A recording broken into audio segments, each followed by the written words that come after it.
Capítulo 13. Perelin. La selva nocturna. Muy suave, dijo otra vez Bastian en la oscuridad. «Hijo de la luna, voy». Sentía que de ese nombre brotaba una fuerza indescriptiblemente dulce y consoladora que lo llenaba por completo. Por eso dijo aún para sí unas cuantas veces: «Hija de la luna, hija de la luna, voy, hija de la luna, enseguida estoy ahí». Pero, ¿dónde estaba? No podía ver el menor resplandor, pero lo que le rodeaba no era ya la helada oscuridad del desván, sino una oscuridad aterciopelada y caliente en la que se sentía feliz y seguro. Todos sus miedos y congojas lo habían abandonado. Solo los recordaba como algo que hubiera ocurrido hacía mucho tiempo. Se sentía de un humor tan alegre y ligero que hasta se reía en voz baja. «Hijo de la luna, ¿dónde estoy?», preguntó. No sentía ya el peso de su propio cuerpo. Tanteó con las manos a su alrededor y se dio cuenta de que flotaba. No había ya colchonetas ni suelo firme. Era una sensación maravillosa y desconocida, un sentimiento de ingravidez y de una libertad sin fronteras. Nada de lo que antes lo había oprimido y coaccionado podía afectarlo ahora. ¿Flotaba al final de alguna parte del universo? Pero en el universo había estrellas y Bastian no podía ver nada parecido. Solo aquella oscuridad aterciopelada en que se sentía mejor de lo que se había sentido en su vida. ¿Estaría muerto? «Hija de la luna, ¿dónde estás?». Y entonces oyó una voz delicada como la de un pájaro, que le respondía, y quizá le había respondido ya varias veces antes, sin que se hubiera dado cuenta. Se oía muy cerca, y, sin embargo, no hubiera podido decir de dónde venía. «Aquí estoy, Bastian». «Hija de la luna, ¿eres tú?». Ella se rió de una forma curiosamente cantarina. «¿Quién iba a ser sino? Acabas de darme ese bonito nombre. Gracias. Bienvenido, Salvador y héroe mío». «¿Dónde estamos, hija de la luna?». «Yo estoy contigo y tú estás conmigo». Era como una conversación en sueños y, sin embargo, Bastian estaba totalmente seguro de que estaba despierto y no soñaba. «Hija de la luna», susurró. «¿Es esto el final?». «No», respondió ella. «Es el principio». «¿Dónde está Fantasía, hija de la luna? ¿Dónde están todos los demás? ¿Dónde están Atreyu y Fuyur? ¿Es que ha desaparecido todo? ¿Y el viejo de la montaña errante y su libro no existen ya?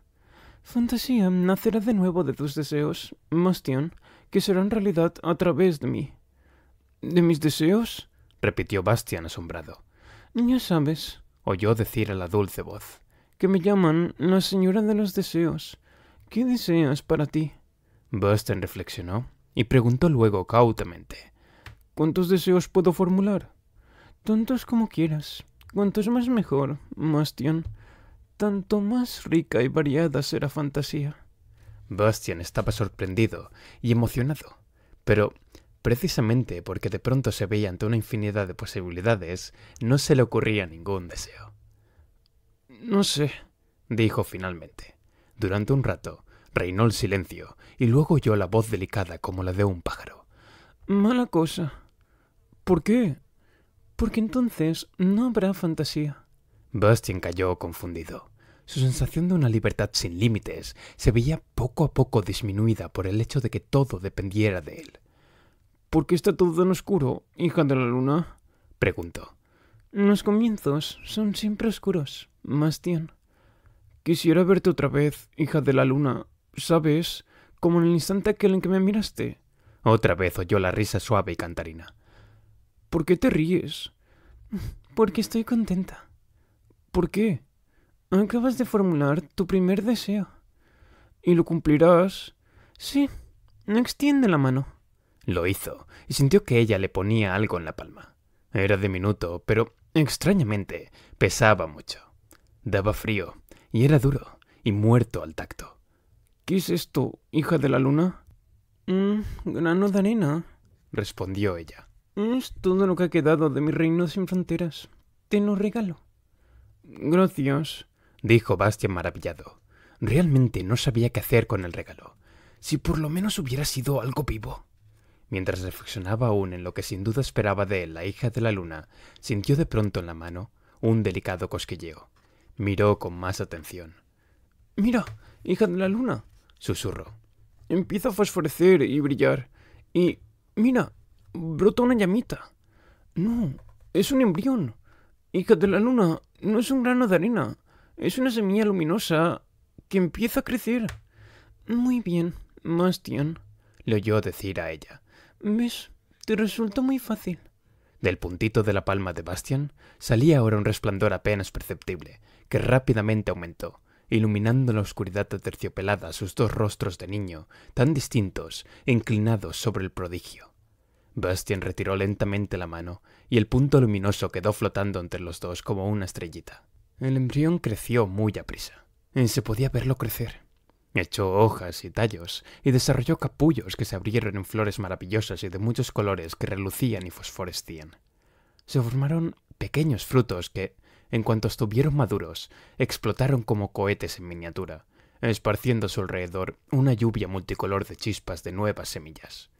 De las nuevas semillas crecieron otra vez plantas, pero de otras formas. Parecían helechos o pequeñas palmeras, cactus, colas de caballo o florecillas ordinarias. Cada una de ellas resplandecía y brillaba con un color distinto. Pronto, alrededor de Bastian y de la hija de la luna, por encima y por debajo de ellos y por todos lados, la oscuridad aterciopelada se llenó de plantas luminosas que germinaban y crecían. Una bola incandescente de colores, un nuevo mundo luminoso flotaba en ninguna parte, crecía y crecía, y en su interior más interno estaban sentados Bastian y la hija de la luna, mirando con ojos asombrados el maravilloso espectáculo. Las plantas parecían producir incansablemente nuevas formas y colores. Cada vez se abrían más capullos de flores, cada vez centellaban más cuajadas umbelas. Y todo aquel desarrollo se producía en medio de un silencio absoluto. Al cabo de un rato, muchas plantas habían alcanzado ya la altura de girasoles, y algunas eran incluso tan grandes como árboles frutales. Había plumeros, o pinceles de hojas largas de un verde esmeralda, o flores como colas de pavo real, llenas de ojos con los colores del arco iris. Otras plantas parecían pagodas de sombrillas de seda violeta, superpuestas y desplegadas. Algunos troncos gruesos se retorcían como trenzas. Como eran transparentes, parecían de cristal rosa iluminado por dentro. Y había ramilletes de flores como grandes racimos de farolillos azules y amarillos. En muchos sitios colgaban millares y millares de florecitas estrelladas, en cataratas brillantes como la plata, o cortinas de oro viejo hechas de lirios de los valles con largos estambres en forma de borla. Y aquellas plantas nocturnas luminosas crecían cada vez más exuberantes y espesas, entrelazándose poco a poco para formar un magnífico tejido de suave luz. «Tienes que darle un nombre», susurró la hija de la luna. Bastian asintió. «Perelin, la selva nocturna», dijo. Miró a la emperatriz infantil a los ojos, y le ocurrió otra vez lo que le había ocurrido cuando intercambiaron por primera vez sus miradas. Se quedó como embrujado mirándola, sin poder apartar los ojos de ella. Cuando la vio por primera vez, ella estaba moribunda, pero ahora era muchísimo más bella. Su túnica rasgada estaba otra vez entera, y en la inmaculada blancura de la seda y en su largo cabello jugueteaba el reflejo de una suave luz multicolor. El deseo de Bastian se había cumplido. «Hija de la luna», balbuceó turbado. «¿Estás ya bien otra vez?» Ella sonrió. «Es que no se ve, Bastian. Quisiera que siempre fuera así», dijo él. «Siempre es solo un momento», respondió ella. Bastian guardó silencio. No comprendía su respuesta, pero no tenía ganas de romperse la cabeza. No quería hacer nada más que sentarse ante ella y mirarla. En torno a los dos, la creciente espesura de las plantas luminosas había formado un entramado espeso, un tejido ardiente de colores que los encerraba como en una gran tienda redonda de tapices mágicos. Por eso, Bastian no se dio cuenta de lo que sucedía afuera. No sabía que Perelin seguía creciendo y que cada planta se hacía cada vez mayor, y seguían lloviendo por todas partes semillas pequeñas como chispitas, de las que brotaban nuevos embriones. Bastian continuaba sentado, contemplando a la hija de la luna. No hubiera podido decir si había pasado mucho tiempo o poco, cuando la hija de la luna le tapó los ojos con la mano. «¿Por qué me has hecho esperar tanto?», oyó que le preguntaba. «¿Por qué me has obligado a ir al viejo de la montaña errante? ¿Por qué no viniste cuando te llamé?» Bastian tragó saliva. Porque, pudo decir abochornado, creí que, por muchas razones, también por miedo, pero en realidad me daba vergüenza, hija de la luna. Ella retiró la mano y lo miró sorprendida. ¿Vergüenza? ¿De qué? Bueno, titubeó Bastian. Sin duda esperabas a alguien digno de ti. ¿Y tú? Preguntó ella. ¿No eres digno de mí? Quiero decir, tartamudeó Bastian, notando que enrojecía. Quiero decir, alguien valiente y fuerte y bien parecido a un príncipe o algo así. En cualquier caso, no alguien como yo. Había bajado la vista y oyó como ella se reía de nuevo de aquella forma suave y cantarina. Ya ves, dijo él, también ahora te ríes de mí. Hubo un silencio muy largo, y cuando Bastian se decidió por fin a levantar los ojos, vio que ella se había inclinado hacia él, acercándosele mucho. Tenía el rostro serio. Quiero enseñarte algo, Bastian, dijo. Mírame a los ojos. Bastian lo hizo, aunque el corazón le latía y se sentía un poco mareado. Y entonces vio en el espejo de oro de los ojos de ella, al principio pequeña aún y como muy lejana, una figura que poco a poco se fue haciendo mayor y cada vez más clara. Era un chico, aproximadamente de su edad, pero delgado y de maravillosa hermosura. Tenía el porte gallardo y apuesto, y el rostro noble, delgado y varonil. Parecía un joven príncipe oriental. Llevaba un turbante de seda azul, y también era de seda azul su casaca bordada de plata, que le llegaba hasta las rodillas. Sus piernas estaban enfundadas en altas botas rojas de cuero fino y flexible, cuyas puntas se curvaban hacia arriba. Sobre la espalda le caía desde los hombros un manto que brillaba como la plata, con el alto cuello subido. Lo más hermoso del joven eran sus manos, que parecían finas y distinguidas, pero, sin embargo, insólitamente vigorosas. Pasmado y lleno de admiración, Bastian contempló aquella imagen. No se cansaba de mirarla. Estaba a punto de preguntar quién era aquel hermoso hijo de rey, cuando lo sacudió como un rayo la idea de que era él mismo. Era su propia imagen, reflejada en los ojos dorados de la hija de la luna. Lo que le ocurrió en ese momento resulta difícil de describir con palabras. Fue como un éxtasis que lo sacó de sí mismo, igual que un desvanecimiento, llevándolo muy lejos, y, cuando volvió a poner el pie en el suelo, y hubo vuelto en sí por completo, se vio como aquel hermoso joven cuya imagen había visto. Se miró, y todo era como en los ojos de la hija de la luna.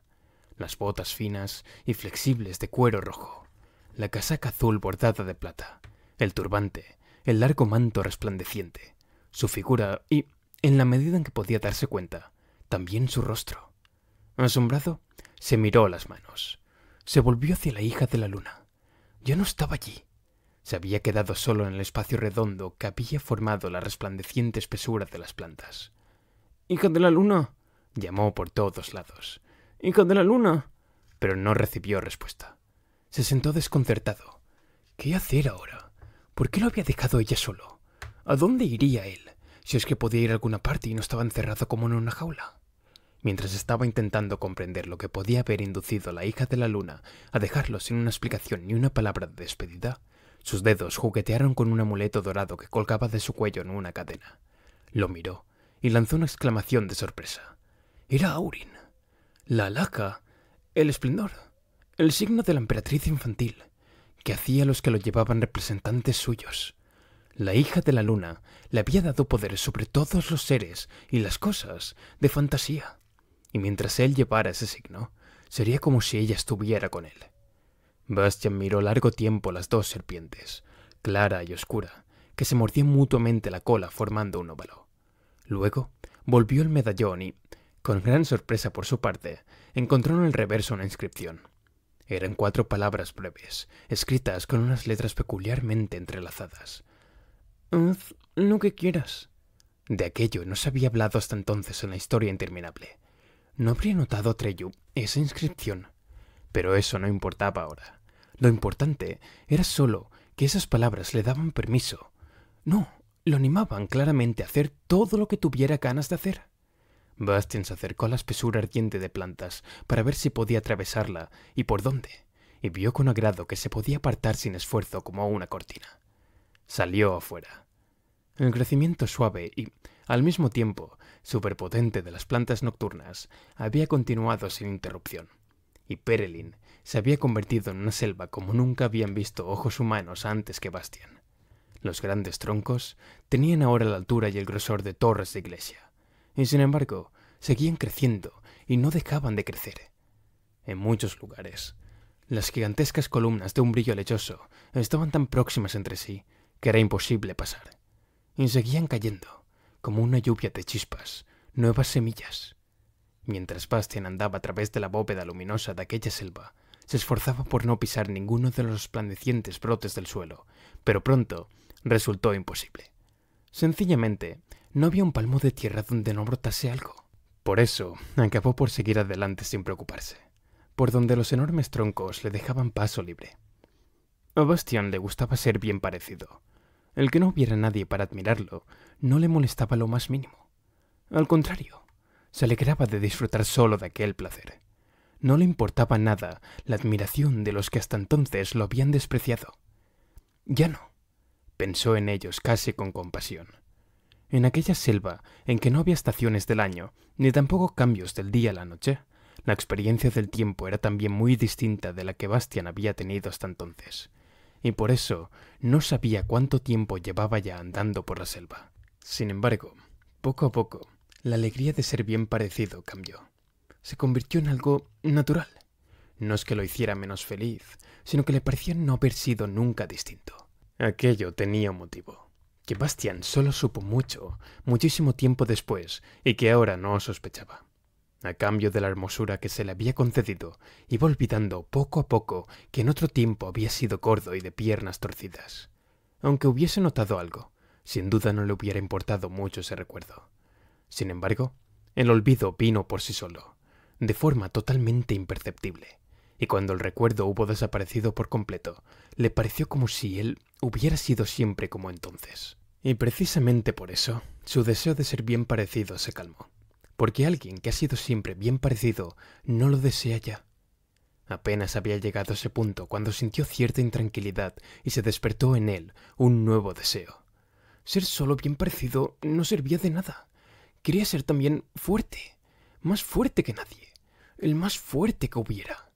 Mientras seguía andando por Perelin, la selva nocturna, comenzó a sentir hambre. Cogió aquí y allá algunos de los frutos luminosos y de extrañas formas y probó cautelosamente si eran comestibles. No solo lo eran, como comprobó con satisfacción, sino que sabían también extraordinariamente bien. Unos agrios, otros dulces, otros un poco amargos, pero todos realmente apetitosos. Sin dejar de andar, se comió uno tras otro, y sintió al hacerlo que una fuerza maravillosa recorría sus miembros. Entretanto, la resplandeciente maleza de la selva se había espesado tanto a su alrededor que le impedía la vista hacia todos los lados. Y, por añadidura, también las lianas y raíces aéreas empezaban a crecer de arriba abajo y a entretejerse con la espesura, formando una maleza impenetrable. Bastian, dando golpes con el canto de la mano, se abría camino, y la espesura se separaba como si utilizase un machete o un facón. La brecha se cerraba enseguida tras él, tan perfectamente como si nunca hubiera existido. Siguió adelante, pero una pared de gigantes arbóreos, cuyos troncos no dejaban espacio alguno entre ellos, le cerró el paso. Bastian extendió ambas manos y separó dos de los troncos. La abertura se cerró de nuevo sin ruido tras él. Bastian lanzó un salvaje grito de júbilo. ¡Era el rey de la selva! Durante algún tiempo se contentó con abrirse camino por la jungla, como un elefante que hubiera oído la gran llamada. Sus fuerzas no se agotaban, no tenía que detenerse en ningún momento para recuperar el aliento, no tenía punzadas de costado, ni palpitaciones, ni siquiera sudaba. Pero al fin se hartó de hacer estragos y le entraron ganas de contemplar Perelin, su reino, desde lo alto, para ver hasta dónde se extendía. Miró hacia arriba calculadoramente, se escupió en las manos, cogió una liana y comenzó a izarse. Así, sin más, mano sobre mano, sin utilizar las piernas, como había visto hacer a los artistas de circo. Como un pálido recuerdo de días muy pretéritos, se vio por un momento a sí mismo, durante la clase de gimnasia, balanceándose como un saco de patatas, con gran regocijo de toda la clase. al extremo inferior de una escala de cuerda. Tuvo que sonreír. Sin duda, se habrían quedado con la boca abierta si hubieran podido verlo ahora. Se hubieran sentido orgullosos de ser sus amigos. Pero él no les hubiera hecho ni caso. Sin detenerse una sola vez, llegó finalmente a la rama de la que colgaba la liana. Se colocó sobre la rama a horcajadas. La rama era gruesa como un barril y fosforescía por dentro con un resplandor rojizo. Bastian se puso en pie cautelosamente y se balanceó hacia el extremo del tronco. También allí, una espesa vegetación trepadora le cerraba el paso, pero él la atravesó sin esfuerzo. El tronco era allí arriba tan grueso que 5 hombres no hubieran podido abarcarlo. Otra rama lateral, que sobresalía un poco más alto y en otra dirección del tronco, no quedaba a su alcance desde donde estaba. Por ello, dio un salto para agarrar una raíz aérea y se columpió de un lado a otro hasta que pudo, mediante un nuevo salto arriesgado, alcanzar la rama superior. Desde allí, pudo izarse a otra todavía más alta. Ahora estaba muy arriba en el ramaje, por lo menos a 100 metros, pero el follaje y las ramas no le dejaban ver el suelo. Solo cuando hubo alcanzado aproximadamente el doble de esa altura, encontró aquí y allá sitios despejados que le permitieron mirar a su alrededor. Sin embargo, allí empezó a ponerse difícil la cosa, precisamente porque cada vez había menos ramas y ramitas. Y finalmente, cuando estaba ya casi arriba, tuvo que detenerse porque no encontró nada que agarrarse más que el tronco liso y desnudo que tenía el espesor de un poste de telégrafos. Bastian miró hacia lo alto y vio que aquel tronco, o tallo, terminaba unos 20 metros más arriba en una flor gigantesca, de color rojo oscuro, que relucía. ¿Cómo podría llegar hasta ella? No resultaba nada claro. Pero tenía que subir, porque no quería quedarse donde estaba. Por consiguiente, abrazó el tronco y trepó los últimos 20 metros como un acróbata. El tronco se columpiaba a un lado y a otro, y se curvaba como una brizna de hierba en el viento. Por fin estuvo arriba, inmediatamente debajo de la flor, que se abría hacia lo alto como un tulipán. Consiguió introducir una mano entre sus pétalos. De esa forma, encontró un asidero. Obligó a la flor a abrirse más, y se izó hasta ella. Durante un segundo, se quedó echado, porque ahora sí que estaba un tanto sin aliento. Pero enseguida se puso en pie y miró por el borde del gigantesco capullo de rojo resplandor hacia todos lados, como desde la cofa de un navío. La vista era grandiosa y desafiaba toda descripción. La planta en cuya flor estaba era una de las más altas de toda la jungla y, por eso, podía ver muy lejos. Sobre él seguía estando la oscuridad aterciopelada como un cielo nocturno sin estrellas, pero por debajo se extendía la inmensidad de las copas de los árboles de Perelin, con un juego de colores tal que casi hizo que se les salieran los ojos de las órbitas. Y Bastian se quedó allí largo tiempo, empapándose de aquella vista. Era su reino. Lo había creado él. Era el rey de Perelin. Y, una vez más, su salvaje grito de júbilo resonó sobre la jungla luminosa. El crecimiento de las plantas nocturnas continuaba, sin embargo, en silencio, suave e ininterrumpidamente.